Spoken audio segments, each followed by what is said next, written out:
right. Welcome back to Prospect Podcast. I have myself here, Coach Human. Below me to my left is Coach D. We have a great guest on today, Coach Kinzie. We're really excited to talk to him. He's a flexbone guru, and we'll let him kind of dive into a little bit of his coaching journey, and then we'll dive into things from there. Coach, welcome to the podcast. Thanks for having me on. I appreciate it, guys. Great. If you could just kind of dive into your coaching journey so we can really dive into everything from there and kind of talk a little bit about flexbone, but the areas that you focus on too. Yeah. So, man, it has definitely been a journey. So I know I started my first year as an assistant coach was 2001. I was actually not in any way involved in coaching. I was in college for college for communications. My brother got a head coaching job at South Bend LaSalle High School. It was the last year that LaSalle was a high school. Half the kids left, so he had a team of like 20 kids, and he didn't have enough coaches. Asked me to come help out. Fell in love with it. Changed my major. I was even in my junior year of college. I changed my major to education, and I've been coaching and teaching ever since. Spent 16 years as an assistant coach. Never really had any aspirations to be a head coach. My brother was the head coach. I was always kind of his right-hand man. In 2014, my brother passed away, unfortunately. And then I stayed on. I spent 8 years at Mishawaka Marion High School, which is my alma mater, coaching for Reggie Glahn, who is an Indiana Hall of Famer. Before that, I coached at South Bend Adams for Elmer Britton, who's an Indiana Hall of Famer. So I've got some Hall of Fame guys on my resume. But then in 2019, I got taken on by Jarvis Edison at South Bend Riley to be his defensive coordinator. He stepped away from teaching and coaching, and I was named the interim coach in 2020. Probably 6 weeks before COVID. So my first season as a head coach. Yeah, my first season as a head coach was COVID year. So that was a hoot. So I spent 2 years as an interim coach at South Bend Riley. Then I went over the border to Michigan for 3 years, and I coached in the MHSAA at a little tiny country school called Brandywine. It's the 5 minutes north of the Indiana border. Spent 3 years there, and then I've been in Indiana my whole life. You give me a blank map, I could point to every school in the state, tell you where they are, what their colors are, what their mascots are. I know so many coaches down here, and I felt kind of like a nobody up in Michigan. I didn't know anybody. I didn't have any connections. And then my son was going to be starting his junior year, and I was like, I just want to get back to Indiana, come back home, and coach in the IHSAA. So I came down in February. I accepted a position at Frankfort High School in Indiana. I moved here in August, and I was removed from my position in November. They hired a local guy, which I get. A new athletic director. You know how it works. Athletic directors always want to bring in their own guy, so it's part of the business. Yeah, I'm cool with it. We know it all. We know it all too well. Yep. So I am. So I'm currently between positions. I think I have a coaching job lined up for next year. I'll resume my head coaching duties a year from today. But my son's going to be a senior, so I can't take on a head coaching job and then not be there I got to be here for my son's senior year. So I'll probably take an assistant job for a year and just be there to be dad on Friday nights. And we'll pick up the head coaching thing in a year. Absolutely. Cool. Well, all right. So that's an interesting journey. You've been kind of all over the state and in different places. Talk about kind of the that part of the journey, like going to different places and kind of how what that process has been like for you. Yeah, so I think one of the biggest things is, and again, I'm going to beat my chest all day long, Indiana high school football. Listen, we might not be Texas or Florida or Ohio, but Indiana high school football is a super, super high level of football. I think the IHSAA, our state organization, does a great job enforcing rules and keeping things competitive.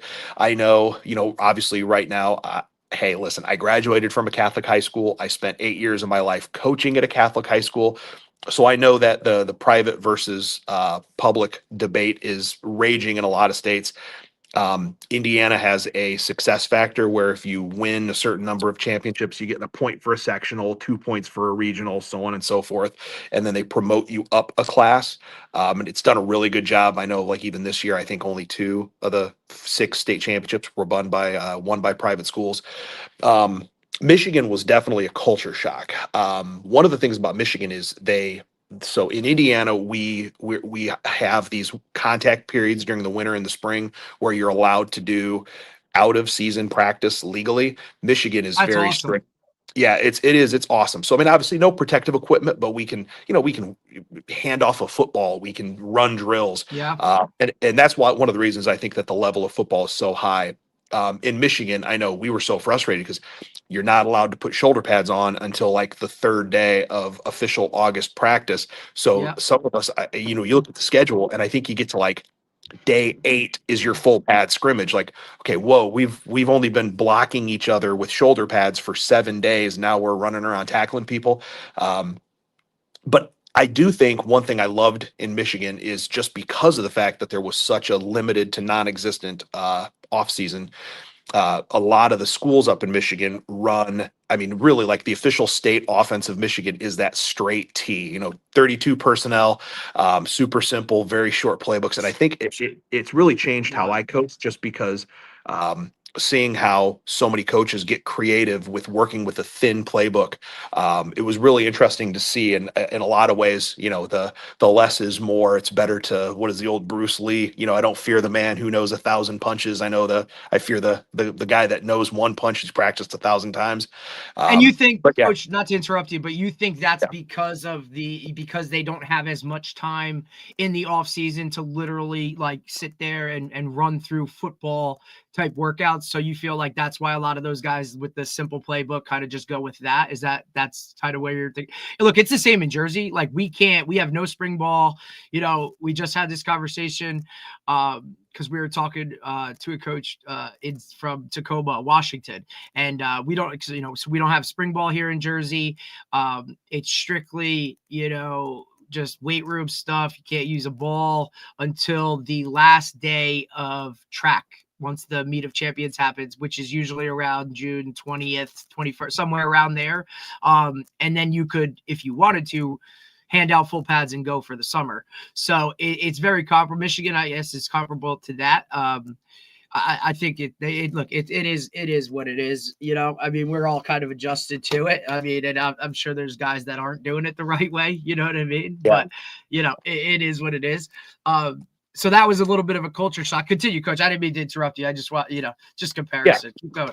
No, and I think, like you said, it definitely forces you to be very creative. Obviously, in this day and age, everybody wants to go RPO and pretend that they're Lincoln Riley. It's like, listen, man, that takes a lot. Lincoln Riley gets to get on a plane and travel around the country and handpick his guys. When you're stuck with the kids that happen to live close to your building and you only get 8 days in pads before your first full contact scrimmage, you almost have to be more creative than you do with a thick, wild playbook. But it's definitely interesting to see the way that Michigan coaches had to adapt to that. And it definitely kind of changed my perspective as well. And it definitely makes me appreciate when I get to put my guys in shoulder pads in July, makes me, thank God, thank goodness. And I know I'm a defensive guy first and foremost. That's why I run the flexbone.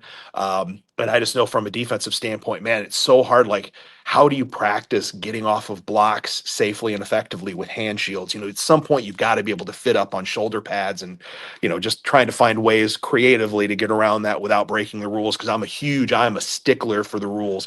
I know that there's tons of schools in Michigan that were breaking rules. We know it, but man, I'm convinced I live in constant fear. The day that I fudge a rule will be the day that I get caught. So I'm a stickler. I'm a stickler for following rules. You know what I mean? So I don't play games with that. I know other people got away with it, but yeah, it is what it is. The IHSAA is really good about that. We have our director, Robert Falcons. If somebody breaks a rule, Robert Falcons is in the athletic director's office Monday morning to meet with you. So we do a really good job in Indiana of keeping people compliant. That's interesting. So talk a little bit about, so you're big on the flex bone. talk about how you got, that became one of the things that you find to be, a very effective offense. What are, the attributes, and do you run like the Navy flex bone, or you run out of the gun? How do you guys run it? Yeah, so the way that I got into the flex bone, again, it's funny because my brother was an offensive guy that kind of got pressed into defensive service. I've always been a defensive guy. So my understanding of an offense really comes from a defensive coach perspective. When I was at South Bend Adams with Elmer Britton, it was really more of the double wing than a true, it looks like the flex bone, but there's not a lot of option in it. Reggie Glon at Marion ran the flex bone, but we had a running back that went to the NFL, so we really lined up in the eye an awful lot. When you got a kid, it was basically Xander Horvath. Yeah, Xander Horvath, who's now in Canadian football. It was just, hey, Xander left, Xander right, go do your thing, big guy. But so he ran the flex bone. But the big one is we had a team in our conference that we played against every year as a crosstown rival, Mishawaka High School. It was coached by Bart Curtis, who is a legend. Anybody who knows anything about the flex bone, Bart Curtis is probably one of the top 5 to 10 names that pops up in flex bone America. So Bart Curtis, it was so frustrating just having them run veer and dive and trap up your gut for 3 yards. And I mean, it would be 4th and 1. They'd go for it. They'd get it. It was so frustrating. I told myself if I ever became a head coach, that's what I'm going to run, because I know as a defensive coach what it feels like having to play against that. So when I became the head coach, my first year, 2020, we ran the veer out of the split back. We had kind of a We Are Marshall moment. We weren't allowed to work. We had no weight room. We could only work in groups of 4. We weren't allowed to touch a football because nobody knew how to sanitize footballs. The whole 2020 season was so crazy. And we literally sat around a room. It's like, all right, what is the simplest thing we can install? It was literally like the scene from We Are Marshall. And so we went with the split back veer. Our offensive coordinator at the time was my uncle. We didn't run a lot of option with it, but then 2021, I was like, all right, I'm going to sit down. I worked with Bart Curtis, reached out. And now, we were rivals. Now he and I are really close friends. He's my mentor. I talk to him all the time. Went and I started learning how to run the flex bone from him, and I haven't looked back. And I know from a schematic perspective, we run the version of the flex bone that Harding University runs. Harding is, of course, I mean, they're a D2 powerhouse. They're still beating people's brains in right now in playoffs. It's interesting to see just over the course of the last 20 to 30 years, the way that the flex bone has changed. It really is now the zone dive is really the main play in the flex bone. So it's not even an option play. You basically run zone dive, and if you get 4 yards, you run zone dive again. And then essentially, again, as a defensive coach, if you run zone dive and you get a 2-yard gain, you start asking questions. Okay, where's the bubble? Who made the tackle? Who's responsible for the pitch? And you start it's like the Raptors in Jurassic Park where you're biting the electric fence looking for the weak spots. That's really what the whole thing does. It's just a systematic approach. It makes it simple. And I tell my staff and I tell my players all the time, I don't call plays. The defense calls plays. I'm just reading what the defense has given us. But the Harding guys are fantastic. Those coaches are so awesome about responding to emails. They run a clinic every year. But yeah, anybody that's trying to get into the flex bone, I would always steer them towards the Harding guys. Very cool. Now, are they at a gun or under center? They're under center. I don't honestly, I don't know. Okay, so yeah. So you're running the zone. Are they running it as a look like midline with the zone run? So they'll do. Yeah, they'll do both. I think they're predominantly the midline is their main weapon. I know for years I was always the inside veer was kind of my base play, but Warsaw, Bart Curtis is at Warsaw High School now. He's the same way. I think that the midline has kind of become the main option play for a lot of programs, and I know Harding runs the heck out of midline. It's I think midline just allows you to get downhill a lot faster. It pairs really well with trap. There's a lot of stuff you can do with motions in the back. I think midline just tends to be a little bit more effective. And I think too, man, it's, so many sports, especially at the high school level, kids don't want to play that kind of football. So what I'm saying, like your opponents, defenses, man, they want to go out and they want to sling the ball and they want to go out in coverage. I want to force that 145-pound defensive back to line up in the box and tackle a full. So we force kids to play a version of football that they don't like playing very much. And I think that midline allows you to do that. And Coach, in retrospect to other teams around you within Indiana, is that what are you seeing? Are you like the rarity in running this offense? What do most guys around you do? Because look, we could take Jersey and break it down state-wise, and it's and kind of say, hey, North guys kind of a lot more run this, Central guys kind of do this, right? Like there's kind of pockets of certain things.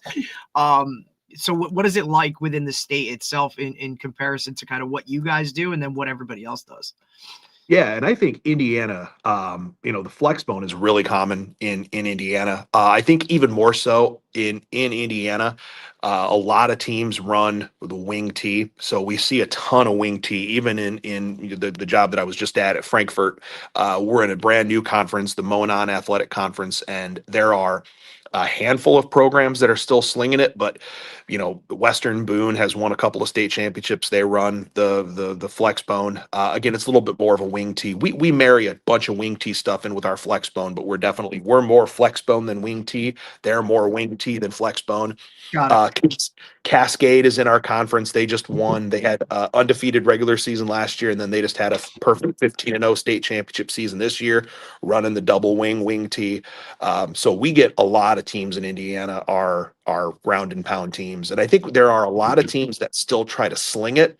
But guys, it's Indiana. Like when you get to regionals, it's not a lot of fun to be those RPO throws get real difficult when it's 35 degrees in a driving rain, and So Dave and I have always talked about this because in Jersey, like the last state championship game will actually be played tonight, right? So like and to win it, like the overall in recent years, they've gone to an overall group champ. Jersey is broken down into 5 groups size wise. And then there's the privates play their own playoffs, right? So they have their own, like there's a parochial A and a parochial B. So the private schools have their own playoffs. They're not mixed in with the publics when it comes to playoff stuff. So the last game will actually be tonight. And we talk about it all the time. Like, man, when it gets playoff time and it's November and Thanksgiving and all that, and it's cold, like you got to be able to run the ball, like that's one of the biggest things, especially because weather plays such a role in it. And I think that the teams that can do that, like they're more successful just because, it's kind of what warrants it. So we have that discussion all the time. Yeah. And I think it is, it's born out of necessity. I think that the teams in Indiana that go to the wing tee, a lot of them, and I know, Cascade, Connor Simmons is a great young coach who, played college ball. He was a quarterback, so he wants to sling it. And he even said, I think the day that they switched to the wing tee was one of those, sectional games. It was 40 degrees, pouring rain. And he's like, we ain't going to be able to pass it today, boys. And so I think a lot of coaches who have, listen, I didn't pick this because it's sexy and popular. You know what I mean? I picked it because it works. I can run it. I can take a bunch of kids that are not 5-star athletes and we can run it. And I think that's the other piece of it too, is, if you want to be a true, 10 personnel, 11 personnel spread team, it's great when you got better Jimmies and Joes. If their Jimmies and Joes are better than your Jimmies and Joes, it's going to be a long night. It's real hard to make those throws downfield when your guys are just not better than their guys. But so I think that, a lot of coaches we're good at adapting. We're good at kind of making use of the talent that we have. And it sounds like Jersey is, probably every other state is in the exact same situation. Yeah, there's no doubt about it. What about as far as the type of players that you see? Like what are what kind of players are in Indiana? Like what do you have a lot of? What do you have a little of? Yeah, and I think in Indiana we have a lot of there's a lot of the the traditional kind of country kid, big burly strong kids. And I do think I'm going to get on my soapbox for a minute here. All of the programs that you see that are successful are full of kids that are not specialized athletes. It doesn't matter what school you're at, even if you're going up to the 5A, 6A level. You see kids that are also basketball players. You see kids that are also wrestlers. You see kids that are also, running track. My own kid is a 3-sport athlete. I just think that in Indiana, awesome. we have, and I love it. And I think, it's like we are. It's such a rare thing now. Like it's the 3-sport kid. Like that just don't happen anymore. It's awesome. I know. And it has been, and listen, I feel like basketball and baseball, yeah, listen, I get it. They have long seasons. There's travel seasons that go on after the regular season. Oh, hang on. It's our school bell. All good. But so I know, baseball season. Yeah, I mean, the actual baseball season lasts into the summer, and then you've got travel. And I know, in Michigan, even, we had these travel leagues that we wouldn't even be able to see our kids for conditioning or anything until, late July, early August. Yep. But I think in Indiana, that is one really cool thing is I do think that we see tons of multi-sport athletes who are out and competing, which again, I think, sometimes there's like a happy medium. I'm sure that if you were in a state like Texas where you have, high school football is big business, right? Those coaches are making, 6 figures just in football. So I could see. Oh, now there's an announcement. Sorry. You're good. You're good. But I could see that maybe in states like that, they maybe encourage more specialization just in football. But here in Indiana, we don't do that. I love, us football coaches don't encourage, we push. Like I will take a kid that doesn't play a winter sport and I'm like, hey buddy, here's the wrestling coach, try out wrestling. Same thing with, track in the springtime. Yeah, I think that in Indiana, we see lots and lots and lots of multi-sport athletes, successful anyways, which is really cool to see. So, yeah, we'll go from there. But it's been really cool to see in Indiana the no specializing. No doubt about it. I think that's a cool thing. Indiana has like a definitely a big mix between rural areas and obviously some more populated areas, cityier, more like areas like Evansville or Indianapolis, which is obviously a big hub. And then where did you run camps, Dave? Indianapolis. I think we did Evansville, Indianapolis. I think those were the two in Indiana we used to do. We haven't done them in a handful of years, but when we used to run a lot of them around the country, we that was the two areas I think we did. But Indianapolis used to have a lot of really good, like that camp used to have a ton of really good players. We were like the first time we ran them, we were really pleasantly surprised at how many really good players there were. So because at the time I didn't really know much about Indiana, but I think we did one time we did an indoor facility, then we did Warren Central, we did 1 year, then we did somewhere else. It slips my mind, but it was one of the other powerhouses in the always nice to be pleasantly surprised when you're rolling into one of those those states there, and then all of a sudden you're going, whoa. Back then, Warren Central was loaded. Back then, we're talking like, I don't know, 2012, 13 time period, I think. They were loaded back then, but there was quite a few teams that were real good. When I was an agent, I represented a player that played at Minnesota who played at one of the powerhouses. I think it was part of suburban area of Indianapolis, but he played at a powerhouse. I think Cathedral's like is it Cathedral or Catholic? That's a powerhouse. Yeah, Cathedral is, so again, success factor. So Indiana it's basically split into 5 classes, with the biggest class being split into 2. So the mega schools are in 6A, the big schools are in 5A, so on and so forth. Cathedral by size is a 4A school, and I think they're still playing in 6A just because of success factor. So Cathedral is, they're the big we're Catholic talking powerhouse. And you're talking how many kids in the high school when it comes to that 6A or 5A, whatever. The largest classification would be how many kids in a high school? Yeah, so Indiana, the biggest one would be 6A, and you're talking, some schools have 2,400, some schools like Warren Central, Carmel, Ben Davis, Penn, you're talking 4,000, 5,000 student high schools, massive schools. Damn. Yeah, it's crazy. That's why they had to split, because the small, when it was just 5 classes, the small side of 5A was like 1,500, and then they're playing against Right, and Carmel, then the who's got others, because there was 5,000. such a right, Yeah, there's such a variety within a class itself. Yeah, yeah, yeah, and then now yeah. when it comes to playoffs, private schools and public schools are all together mixed as one.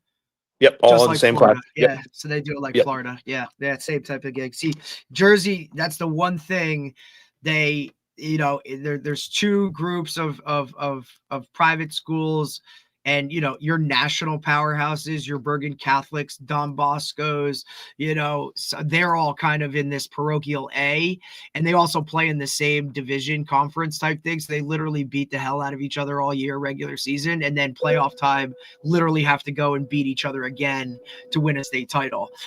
So that's a little different when it comes to that. And Dave can attest to this, like if they were in with the publics, I don't know if a public would ever win a state title in that classification. No. It's not even, you know what I mean?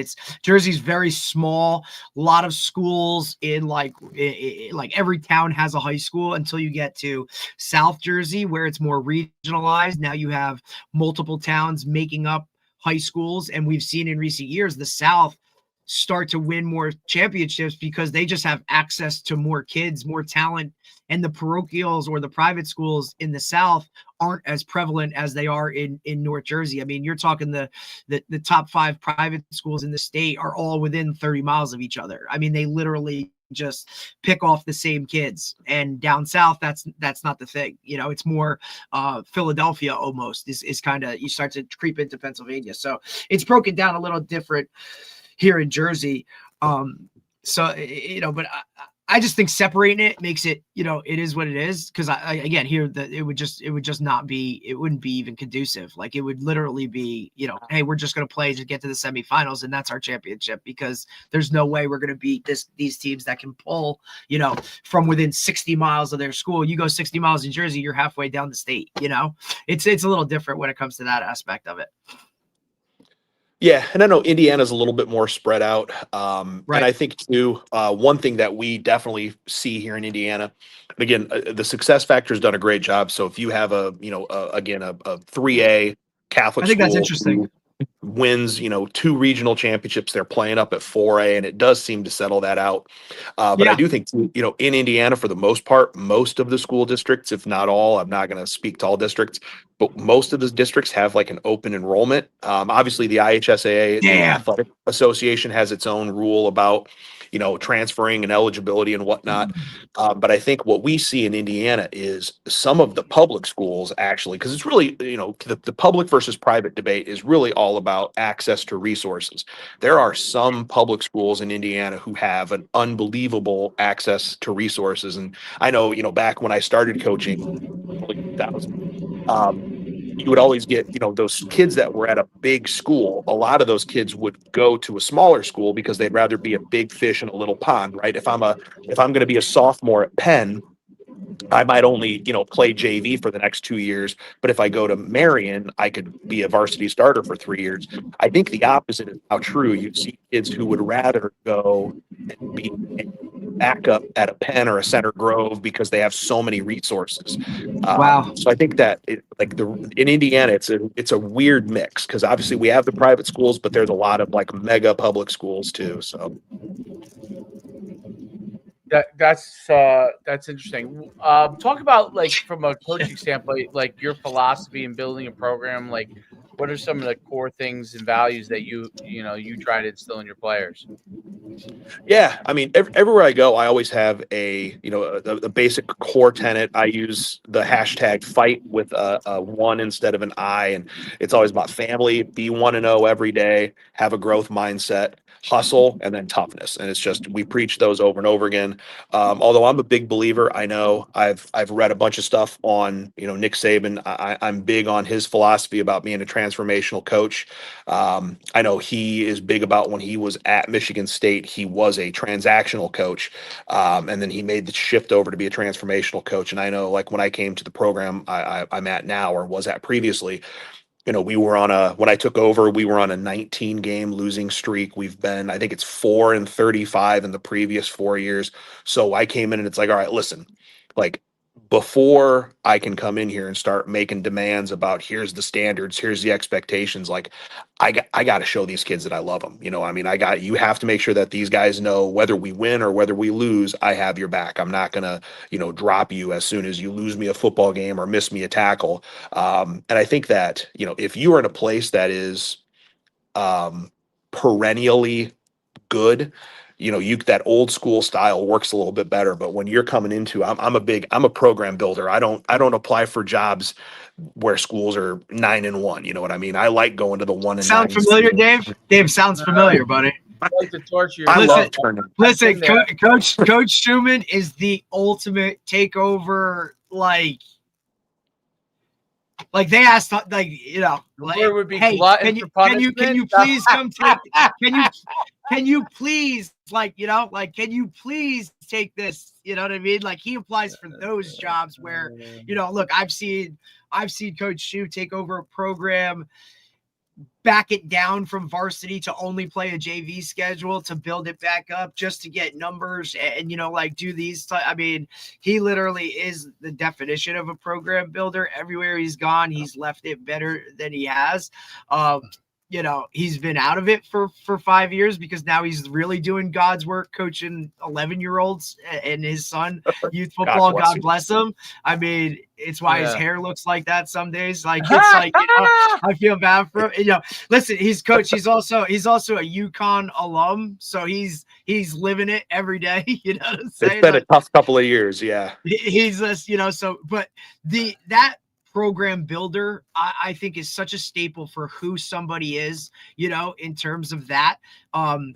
Look, every one of us could be successful when we take over programs, or if we took over a program that has the Jimmies and Joes, has every resource they're willing to throw at you, has won consistently over and over. That's more of a just don't screw it up type of situation. Like, when you go into some programs that are, haven't won a game, or, they're literally clawing to just be a program in general. I mean, you're literally building it from the ground up, and it doesn't go anywhere unless those players have that understanding of coach cares about me more than just how many touchdowns I can throw or how many tackles it is, any of that type of stuff. It's personally, when I philosophy wise coaching, I need to know those guys. They need to know me on off the field. It's so much more off the field understanding with that level of comfort and then you can get into all the other stuff, because if these kids kids see right through the bullshit. They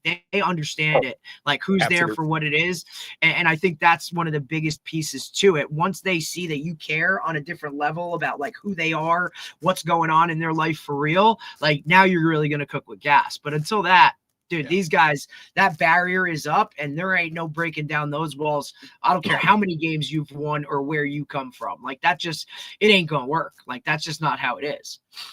Yeah. And I think, my coaching philosophy, big bold letters right at the top of the philosophy, it says you can't have culture in an empty locker room. That's what it all comes down to.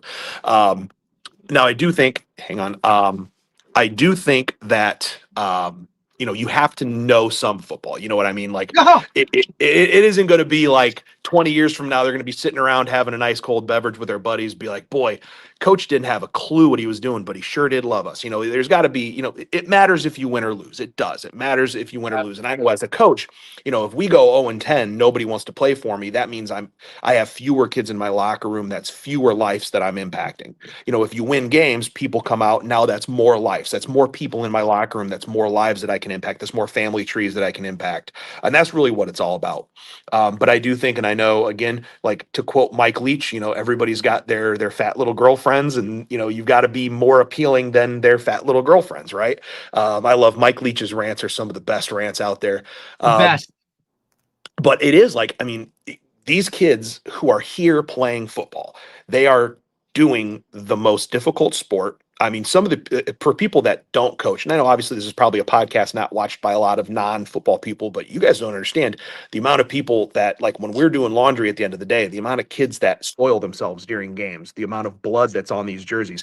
This is a brutal brutal game. And it's the hardest thing that you can do in school. It is, it's asking the most selfish demographic, teenage boys, to be selfless. You're asking a bunch of guys to block for their brothers and tackle for their brothers.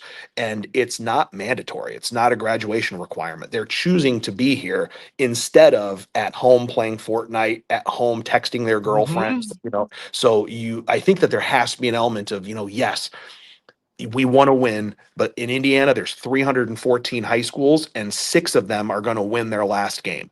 The other 308 teams, are they a failure because they didn't win a state championship? It's got to be more than the winning and the losing. Obviously, winning matters, but it's if you're doing it because you're transactional, I think you're doing it for the wrong reasons. And like you mentioned, I think that some of the best coaching jobs in America are those guys that took a team that had no business being 2-8 and they went 2-8. I mean, there's coaches that did a terrible job and won 7 games, and there's coaches that coached their ass off to win 2. Yep. And I think that that's something that outside the coaching industry, I think we all recognize that. I know I have a good friend of mine, up in South Bend Clay. They closed that high school a couple years ago, and I had a good friend, Darius Mitchell, who was the head coach there. Man, I don't know that they had more than 20 kids ever, but they never had to drop to JV only. They always fielded a team. They didn't have to forfeit games. And it's like the fact that you have these kids out there, going 0-10, but they're still here playing for you. Like, I'm sorry, I could go to Glacier and hear these guys that are state champions talk. I want to sit and have a conversation with this guy. How did you keep these kids motivated? How did you keep these guys coming out? That's somebody, he coached his butt off just to be there. And again, to the outsider, they're like, man, South Bend Clay sure was terrible. Like, hold on though. Like, the things that he was doing there are things that should be like taught. People should hear his name. People should know the things he did to even keep that keep that team on the field. It really, that's why I love taking over those the fixer uppers, so to speak. It makes me feel good. I like knowing that I'm making an impact beyond just winning and losing. Now, obviously, that means my career win-loss record is never going to be super impressive, but that's okay. I'm trying to see how many people I can have at my funeral. That's kind of that's the stat I'm really interested in. Yeah, there's no doubt. I mean, I mean, for me, I was able to have some good satisfaction in the sense that it went from completely horrible to state championship game for, a program and perennial winning. And then, in other places it was, just like getting them from being completely awful to winning some games. Yeah. And so, Or just being organized, just looking like others look, you know what I'm saying? Like, I mean, for you, Dave, too, it was a combination of now multiple, different, like, towns coming together to be a team, you know what I mean? Like, they were joining towns and schools to play for one school just for numbers, and it was a lot of back and forth type of stuff that like, but at the end of it, like, I mean, look, like, they just asked that last year, that team that Dave literally built from the ground up, like, went into the school's Hall of Fame, and they had a dinner and a whole banquet for it. And it was, it was awesome to see the fruits of your labor so far down the road, you know what I'm saying? Like, come to fruition. Like, that's, I think, why we ultimately do this. And how many of his players went back and like just thanked him, and things that, like, they told him stories about things that he did, and they like,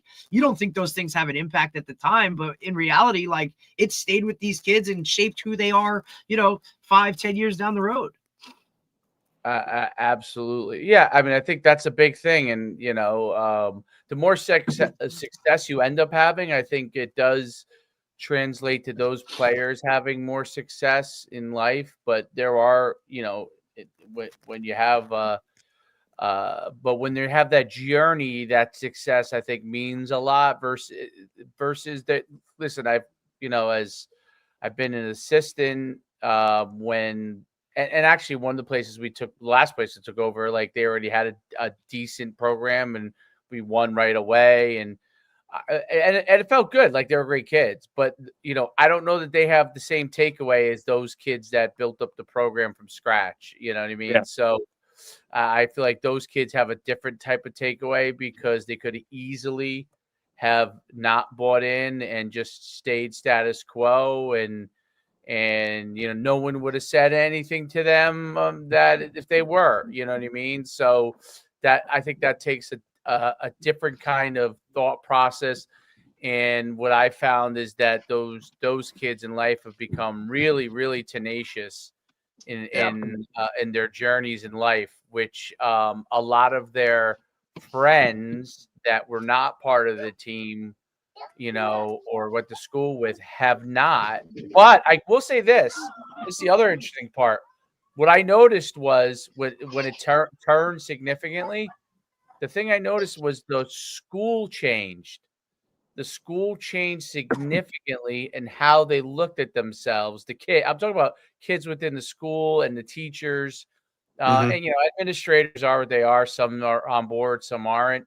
But as far as and even administrators, I have to say, like, they were smart enough to jump on the bandwagon at least for a while. So, but I noticed it with the kids, like in the school, like those kids became people that other people wanted to emulate. And like before the state championship game, like they actually had like a rally for those kids, and everybody was like super excited, Juiced up. Yeah, it was crazy. And when kids would commit to colleges, like when we had a couple kids go to Division I, they actually had the whole school in there when they made their announcement, which I was shocked. Wait, you mean when signing day was something? It wasn't when just, they made their announcement. They made their announcement. So now signing day was different, you know what I mean? That was just them and their parents. But like a couple That's of guys awesome. made announcements. Yeah, I'd never been anywhere I don't think anywhere where they did that. Usually it's a small group, even at the big schools. I don't think they ever like have the whole school. So now the funny part was one of the kids ended up changing his commitment, which was down the line, which was funny. But when they, like, literally the whole school was there when he made his announcement, they like roared, and they had like it was crazy. They had the band playing music and stuff because they hadn't had any level of success. So it was a big deal. It was a big deal that a kid was going Division I, a couple kids. So so those things were pretty cool. Like, I think those kids have got, and then one kid ended up deciding to go to West Point after he was originally committed somewhere else, decided to go to West Point, and like he's wildly successful. It's carried into all of his siblings, and it's kind of amazing. Like that movie Rudy, which a lot of people laugh at. Now, this kid was obviously a really good player, but the thing from Rudy that I always drew away from was not that he even got on the field, not that everyone got excited about that, was that what happened to his siblings after the fact that Rudy went to Notre Dame. Every one of them went to college, okay? Yeah. None had gone before. Every single one went after. So I do think that that's where football still to this day, even in the crazy era that we're in, that part can have an impact at the high school level, which is unique, and maybe even in college at certain places that can happen. I think in college it's a lot harder at any level because of transfer portal to really have that same impact. There are guys that have tried to fight that, like Dabo Sweeney, and it's just not sustainable, in the new world. But in high school you could still do that. So that's the beauty of it. In high school you could still do that, and that to me what was always good. And coaching young kids, I'll tell you this. The one thing I've seen, if you're the kids that are able to stay with you, you actually potentially could have them a lot longer. And I never understood it as a high school coach, but now that I coach my son's kids, if the majority of my team stays together, they could play together for 6-7 years, you know what I mean, before they choose them. 6-7, sorry. Yeah. But listen, we're living it. 6-7. Yeah. My 2-year-old daughter, right? Thanksgiving sits at the big kid table, and all of a sudden we got TikTok videos of my daughter 6-7. I'm like 2 years old. What are we doing, guys? Like, come on, I can't. Anyway. But I do think, like you're saying, listen, again, I'm a football coach, so I'm biased, But I think you're right. Your football program is the front porch of your entire school community. If you're Absolutely. a competitive football program, and I think it sets it sets the Tone. thermostat it sets the tone for the entire School school year. year. Yeah. Absolutely. The best school years I've been a part of were years where our football team was, semifinals, semi-state finals, or state final, right? Like or even a good like football year, I'm just like a winning record, especially at a place that hasn't had that. And I think administrators, unless you've been a part of it, or you know what I mean, say you're coming from a program that wins football a lot, and then they come to a new place, and a lot of people don't understand how much that really does set the tone. And it doesn't matter if it's sports or not, just the school year in the building, the temperature, the tone, everything kind of rolls off of that in terms of we've had even administrators run the numbers when it came to like behavior issues and stuff like that. And a good football year, that stuff was low. A bad football year, that stuff was on the rise. It's just how it goes. Like, it's usually the biggest sport within a school, irregardless of how big the school is, right? So you have the most impact on the kids. Every teacher within a building knows who's a football player and who's not, whether it's a good thing or a bad thing, right? Like, that's just how it rolls. People who embrace that and understand that have a good school year. And that's where they push to, hey, that's why the football coach he should, right? And you call me old school or whatever, have a little bit more pull than everybody else within a building. And that's just kind of how it goes. Once they see that as another coach or a teacher, like, hey, if we help out the football coach, like, my job gets easier because I'm not dealing with all this other stuff because it's good. And I just think the impact it can have on the school itself throughout, it's not just the football team, right? Like, you got the cheerleaders, the band, all of those things, and everything like within a school can be utilized by the football team, right? Like, we've used our media department to run our social media or do our film work, right? Like, those guys, we've used our art programs to design certain things of, whether it be a new uniform or a logo or t-shirts that we're coming out with, right? Like, you want to incorporate all of those things within your building to benefit your program. And now it's more based like, hey, we're running this like a college, you know what I'm saying? Like, even when it's, like a weight room and all that, all of those things, man, just buy into why high school football is still so impactful when it comes to it. And a lot of the thing too is, football, I heard it yesterday, like the ball goes flat for everybody at some point, right? And for majority of these guys, 97% of high school football players never play after their last high school football game. And that's what separates it from others. You can't go play in a men's basketball league or some pickup intramural, whatever it is. Like, that helmet and shoulder pad comes off and now you're done, right? So that impact that it has, it's why guys are still, gathered around the fence on Friday nights with their varsity jackets from 1980, whatever, or you know what I mean? Like, you just have that impact on it. And we've seen too, a lot of guys recently, like highest level, like I've played in Super Bowls. I think Greg Olson was the most recent one. He's like, I've played in Super Bowls. I've played at Miami in big bowl games. He goes, there's nothing like Friday night lights with your buddies. Like, that's just what it is. It's the game it is. It's the game that it is. Yeah, I saw Kirk Cousins again. My ex-wife was from Holland, Michigan, so everybody in Holland, Michigan loves Kirk Cousins. How can you not love Kirk Cousins? But same thing. He was doing an interview and he was like, to this day, like, I've played at every level. He's like, the most fun I've ever had is playing at Holland Christian and playing against Zeeland and playing against all those rival schools. Like, it's once you get beyond, like, college football is fantastic, but it's a job. You're punching a clock. It's not high school football. You're in a locker room with your boys. You got your community's, name on your chest. And you're representing your town. It's really special. It's a special thing. And for a lot of these guys, it's one of the first it's their first love, and it's the first thing that they're going to get taken away from them, because when they turn 18 and that clock hits zero for the last time, like you said, it's gone. They never get the opportunity to do it again. So it's really, really special. And I think it says a lot, like you said, about, the kids that do it. And I know, like, a team this year, again, as bad as our football team was, we knew we were going to have a tough year. I only had 3 seniors that had any significant varsity experience. There's a couple other seniors that quit because I think everybody knew it was going to be a really rough year.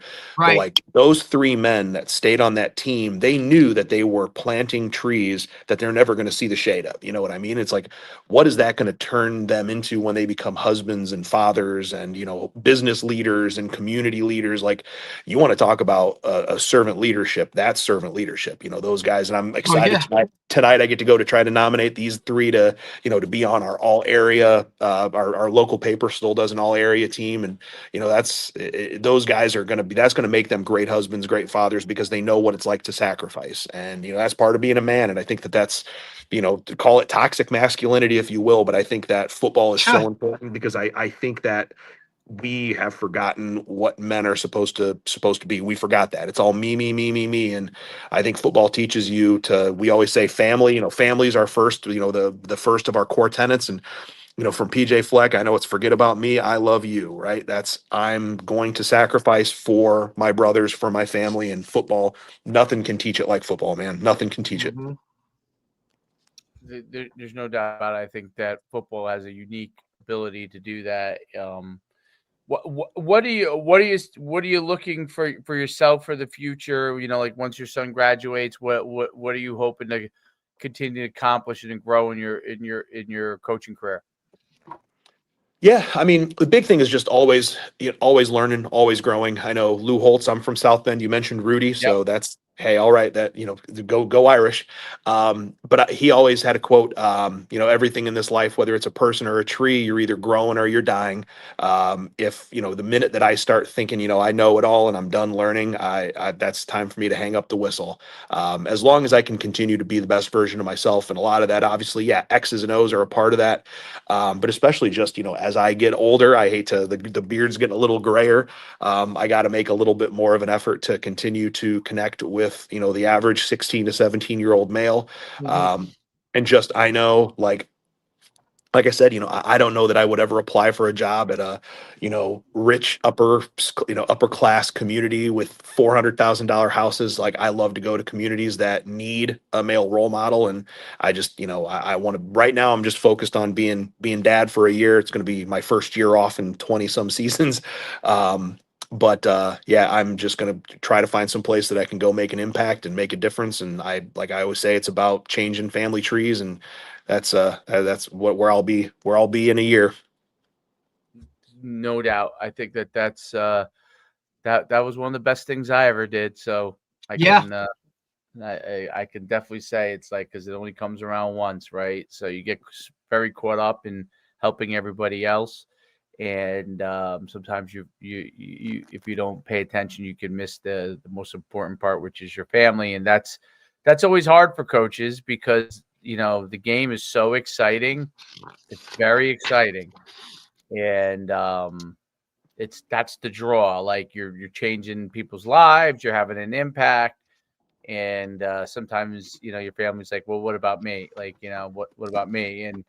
And I think in life, one of the things I think in life is, if you can do this, not everybody can, right? But if you have the ability to, at some point, make sure you address both areas, that's you'll be pretty happy about if you, like, go all in on one or the other. Like, if you don't fulfill some of your career objectives, Responsibilities. you feel Yeah. empty, you feel empty. And if you don't fulfill some of your family, but if you're able to accomplish both, and figure out a ways to do that, and even if you lean one way or the other, at some point, I think you get both bases covered. And I think it's what you preach to your kids as a coach, right? You know what I mean? Family. And then we sometimes forget to take care of our own family, right? And so you don't want your players to see, you want your players to see that you care about your family too. And I think in college, that's one of the things that the coach, coaches start to come to that realization when they get later on in their career, and they start to do that. But it's sometimes something they miss, and it's like one of the hypocritical things. Like, you're spending all this time talking about how we're a family, and then you don't spend any time with your own family. What are you got to think about? What are you teaching them? Because they're gonna do the same exact thing. You know what I mean? They'll be like, well, who was my coach for so many years? Wow, like he didn't pay attention to his family, and pay attention to outside people. So I think if you could do both, it's a really good thing. Coach, any final thoughts that you want to leave with us going forward before we let you go? Dave, I did have one. I wanted to sneak in real quick, Coach, if you're good. Okay. I just was curious, like within the state of Indiana, now that you've seen the University of Indiana on such a rise over the last 2 years, how have you seen that impact the state itself in regards to the high school football scene? I mean, because that was always a basketball school, and Bobby Knight, and look, people can say what they want, but Bobby Knight is in my top 5 of all-time coaches. Like, I'm all good with it. Like, if I saw a guy throw a chair, I'd freaking be I'd be dunking at 5'8" white guy that could never touch rim. But look, it was always a basketball school. Now you have, coach comes in, he really flips the program in like a year, 2 years. It's now like a big, they're going to be in the college football playoff. They're in the conference championship, like the whole works. Like, how have you seen that impact Indiana, if at all, high school football? So I haven't seen the numbers, but I feel like just, anecdotally, I feel like there's a lot more guys, high school seniors that are signing D1 signing to go to a D1 school than usual. And I'm hoping that it does. I mean, we've always had such good talent in state, but our guys would always go to Michigan schools or Cincinnati. I feel like our guys didn't stay in state. So I'm hoping that definitely makes a big change. But I feel like just anecdotally, I feel like there's got to be more D1 signings from this class of 26 than there have been in probably the last couple of years. So hopefully that's the start of a change. Because like I said, man, like low key, I know that when you talk high school football, Indiana is not a state that comes up very often, but man, I'm telling you, we play some good football. Because we have that, we have that debate all the time, right? Because look, Jersey's always somewhere, you know what I mean? Like, because the bigs are so nationally kind of known and they put players out and whatever. But when it comes to the state itself, like when you're talking next level football, there's a lot. Indiana has Division I programs, right? Whether it be private schools or not, you know what I'm saying? Like, there are places Division I to go within Indiana.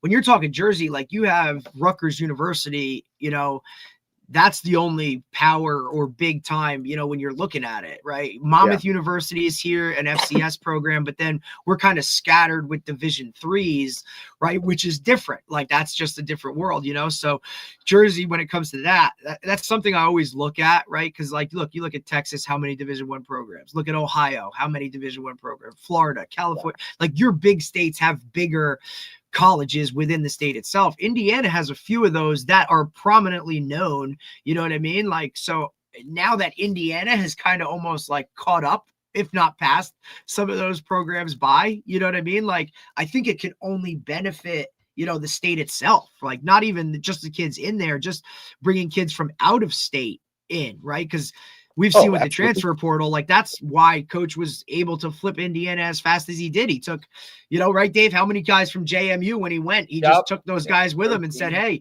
now we're going to Indiana. Look, we see a kid that grew up in Jersey, relocated to Georgia, and his dad was a really, really high level high school coach, moved him to Georgia to get better looks. And that kid's at Indiana, so it's interesting to see kind of how that ties in with high school football in terms of how good your Power 4 program within state really is. I would love to see some numbers on that in terms of the level of talent and whatnot. But it's definitely a positive thing for Indiana. I'll tell you that much. It can't do it. It can't be bad, Oh, absolutely not. And I think too, obviously, we've got the four FBS schools: Notre Dame, Purdue, IU, and Ball State.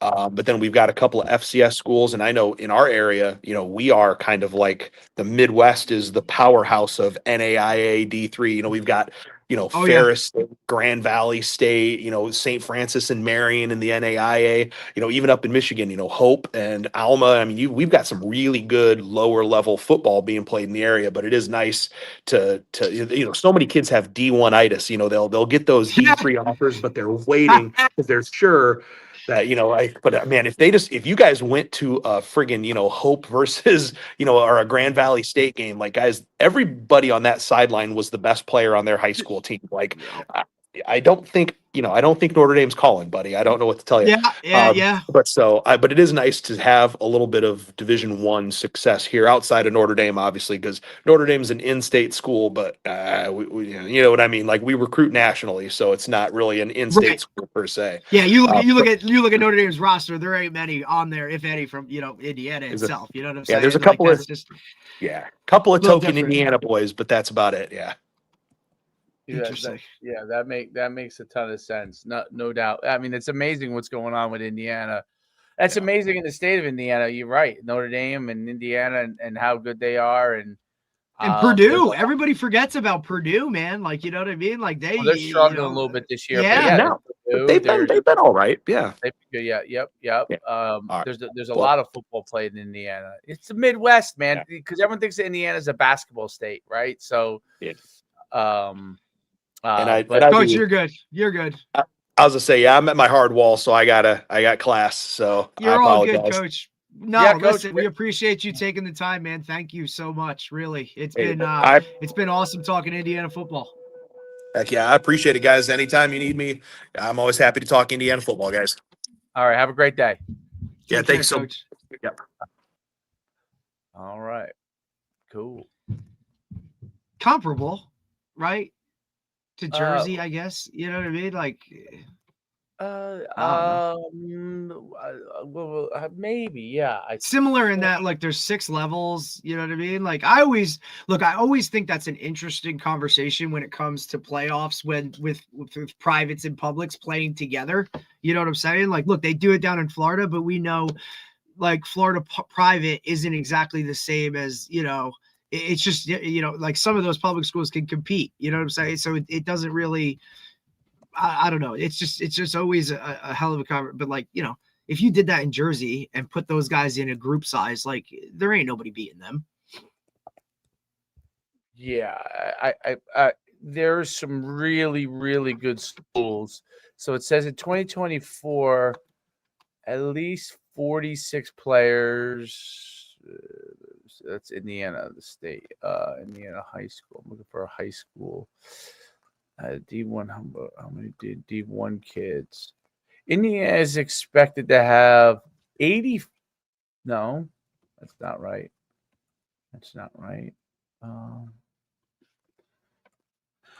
Try to see how many scholarships there is. List of scholarships for football by state. All right, let me see. Michigan, it seems like, is comparable rule-wise to what we are.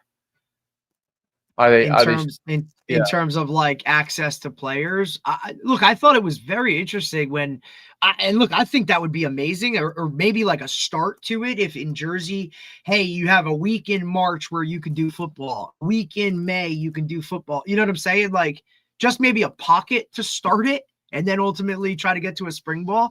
I thought that was cool, that they kind of allow that a little bit. Now, look, again, I'm sure some guys are doing this. You know what I mean? Like, some of those morning workouts, I'm sure guys are in gyms throwing bubbles and doing whatever, dude. Like, it ain't what you're supposed to do, but I think that would be like maybe a start to it. That would be pretty freaking cool.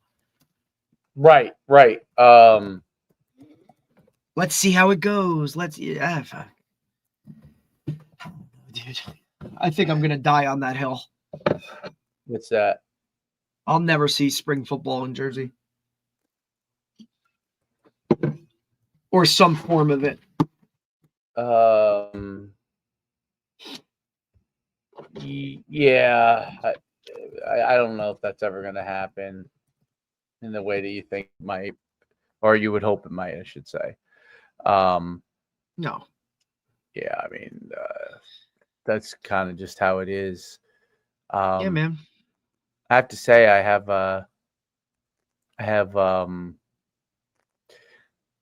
ChatGPT helping me organize all my plays into a concerted system. So it's like kind of less. I mean, it's in a place, but like just kind of putting it all in its place. You know what I mean? You mean like in terms of like organizing it like based on like down and distance, based on like that stuff? You're kind of doing it like almost like a call sheet. It's helping you put together like, hey, here's all of your plays. Here would be a call sheet, like something like that. Yeah, and responsibilities too.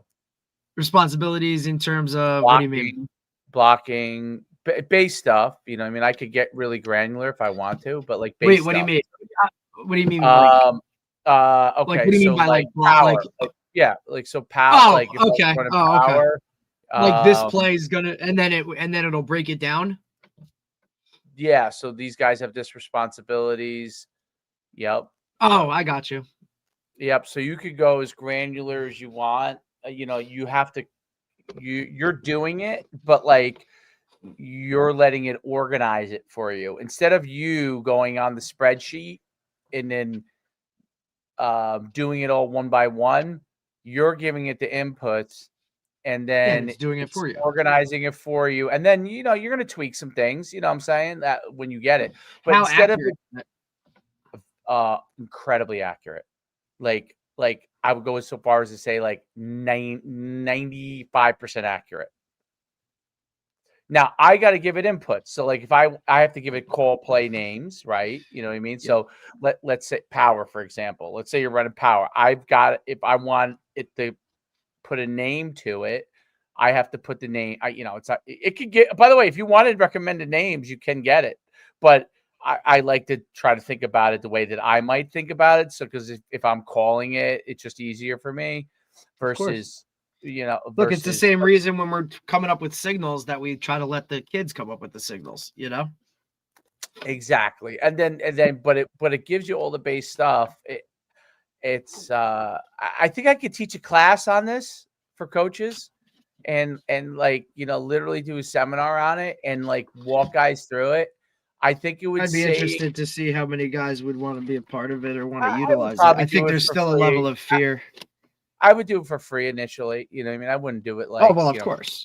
Yeah, I mean, I would do it, and then like until it started to run, until guys really started to jump on it. If you needed me to help you, then you'd have to pay. Like, if you want, like, hey, Dave, can you go through this with me? I mean, you'd be like, all right, dude. Like, exactly. Like, what do you want me to do?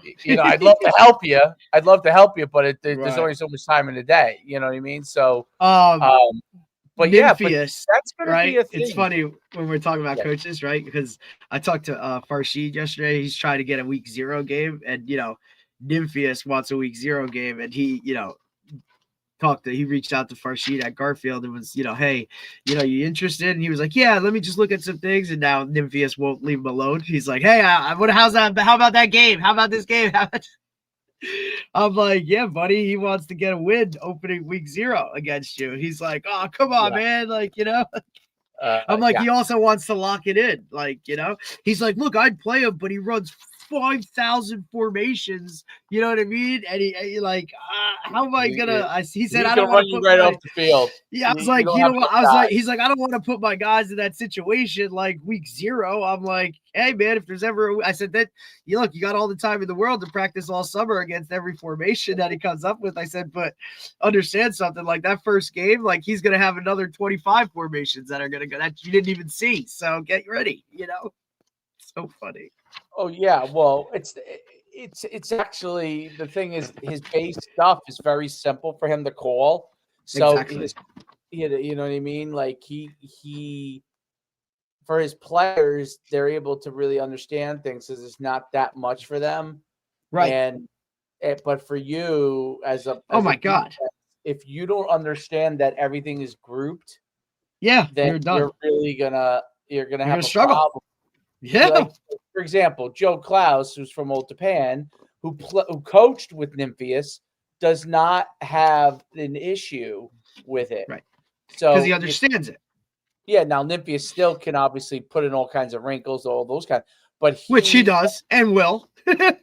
He just understands that you don't need to get caught in the weeds, because he knows that, like, once he knows how the foundations of what DJ does, right? So Absolutely. So, but it's hard for other people, because it does look like, it was like when the Monmouth guy came up to me, he goes, I don't know when we played them that first year at Red Bank. Yeah. He's like, you got so many different things here. I don't know how you do that. And I was like, you're like, buddy, it ain't that much. I mean, I think in their game, I think I ran, dude, we had Mackay on one leg scoring on bubbles. I think I read GT counter and bubble and most of the game. Right. But you know what it is when you give a lot of looks. I think one of the hard things for high school coaches, that's how you can win. You don't have a lot of assistants that can break down things the way you need them to. So it falls a lot on the head coach today and his coordinators. And so what happens is, because you're limited in time, like, it's complicated and you don't tag everything properly, it definitely will feel like it's complicated. So you're going to have that's why you coming up with the AI stuff, right, makes it that much, you know what I mean? Because now you don't need that time. Something else can do it for you. Yeah, I think the thing is, as long as you know what you want to do, and right. You're like, you could use AI to your advantage. If you are trying to figure out what you want to do, okay, you could use it to ask questions, but the AI will take you down a journey. So Correct. If you just keep asking, but you still have to tell it where you want to go. Right, because it'll take you down a rabbit hole, and the next thing you know, you'll start out with a mesh offense, and you're going, oh shit! Yeah, because if you don't know what you want to get, if you don't have a good idea of what you're looking to get from it, it's like, listen, most people probably use it for like, hey, how do I make lasagna? You know what I'm saying? That's exactly what they use it for, dude. Absolutely. You know what I mean? Or just fact checking. You know what I mean? Like, oh, hey, what schools has Lane Kiffin been at before? You know what I mean? Like, that's what they're using it for. Absolutely. Whereas, like, my DB coach or swim coach is like, hey, I have 3 weeks before Christmas break. I need to teach this, and this. How can I marry it all together? Bam, here's your lesson plans. Like, nice job, bro. You know what I'm saying? Or, hey, we don't have a swim meet until the end of January, but we're starting practice here.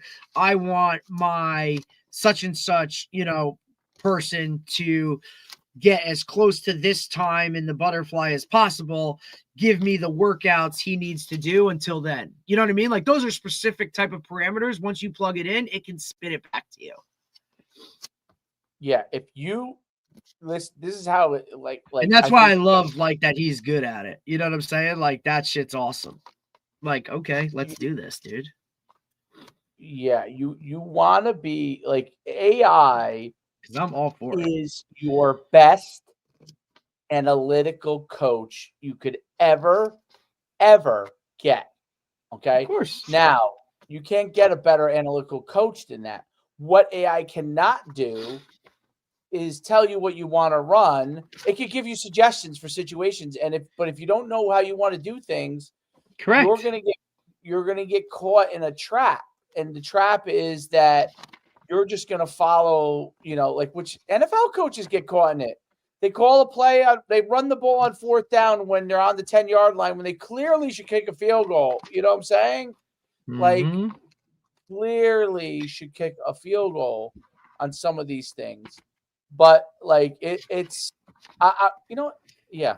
If we go offline, I'm gonna show you. I'll show you real quick. I'll show you in 2 minutes. You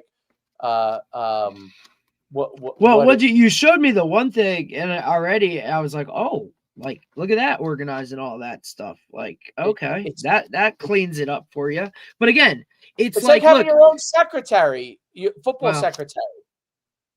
I don't know any other way to explain it. You know what I'm saying?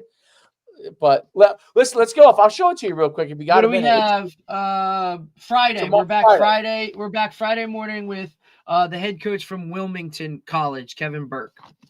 Perfect. Oh, what's going on here? Uh-oh. I don't know what Coach Chad's talking about. Okay. Yep. So I'll have you. We'll jump on real quick. I'll show you. Yeah, go Stand ahead. I'll stay on. Yeah.